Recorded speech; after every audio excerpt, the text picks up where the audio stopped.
নমস্কার বন্ধুরা, আজ একটা সুস্বাদু স্যালাড রেসিপি নিয়ে এসেছি। অনুষ্ঠান বাড়িতে এইটি আজকাল খুব জনপ্রিয় একটি পদ। রিফ্রেশিং চিল্ড এই রাশিয়ান স্যালাড কী করে সহজে বাড়িতেই বানিয়ে নেওয়া যাবে সেটাই দেখব আজকে। চলুন। একটা প্যানে নুন দিয়ে জল গরম করতে বসিয়ে দিলাম। কতগুলো সবজি কেটে নেব।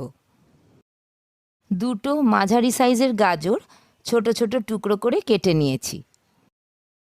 6-7টা ফ্রেঞ্চ বিন কেটে নিয়েছি। দুটো মাঝারি সাইজের আলুও ছোট ছোট টুকরো করে কেটে নিয়েছি।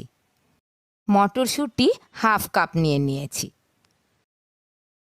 ফুটন্ত জলে আলুগুলো সেদ্ধ করতে দিলাম। খানিকক্ষণ ফুটে আলুগুলো সেদ্ধ হয়ে এসছে। একটা ফর্কের সাহায্যে দেখে নিচ্ছি আলুগুলো সেদ্ধ হয়েছে কিনা। আলুগুলো দেখুন সেদ্ধ হয়ে গেছে।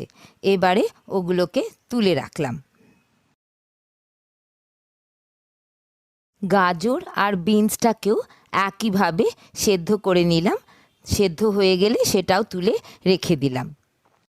সমস্ত সবজিগুলো সেদ্ধ করে যখন তুলব, জলটা কিন্তু খুব ভালো করে ঝরিয়ে নিতে হবে। মটরশুঁটিটা আমি ফ্রোজেন পিস নিয়েছি, সেই জন্য আমাকে আর সেদ্ধ করতে হলো না। যদি আপনারা ফ্রেশ পিস নেন তাহলে কিন্তু সেটাও সেদ্ধ করে জল ঝরিয়ে নিয়ে নেবেন। হাফ কাপ এগলেস মেয়োনিজ আর 1/3 কাপ ফ্রেশ ক্রিম নিয়েছি। এই দুটি জিনিসই খুব সহজেই বাজারে কিনতে পাওয়া যায়।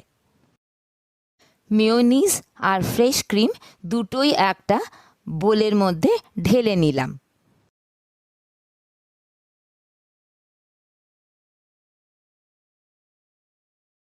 ফোর টিস্পুন উঁচু করে চিনি দিয়ে দিলাম।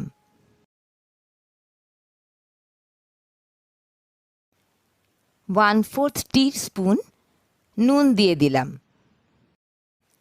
একটা বিটারের সাহায্যে বা আপনারা চামচ বা ফর্ক দিয়েও করতে পারেন, খুব ভালো করে সবটাকে মিক্স করে নেব যতক্ষণ না চিনিটা গুলে যাচ্ছে ততক্ষণ।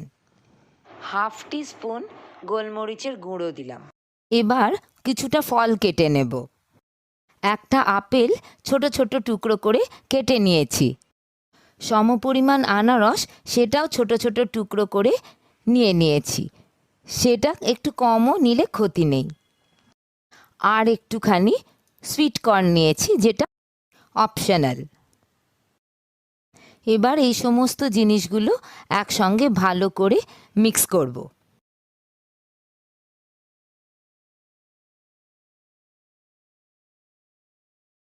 সব ফল ও সবজি মেয়োনিজ ও ক্রিমের মিশ্রণটার মধ্যে দিয়ে দিলাম।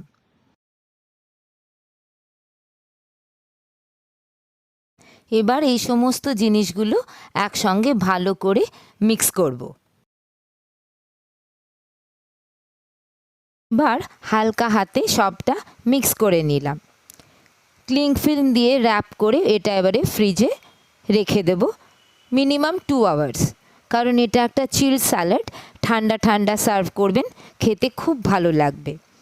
আর ক্লিং ফিল্ম দিয়ে র্যাপ করতে হবে তার কোনো মানে নেই, ভালোভাবে যাতে ঢাকা থাকে সেই রকমভাবে ঢাকা দিলেই চলবে।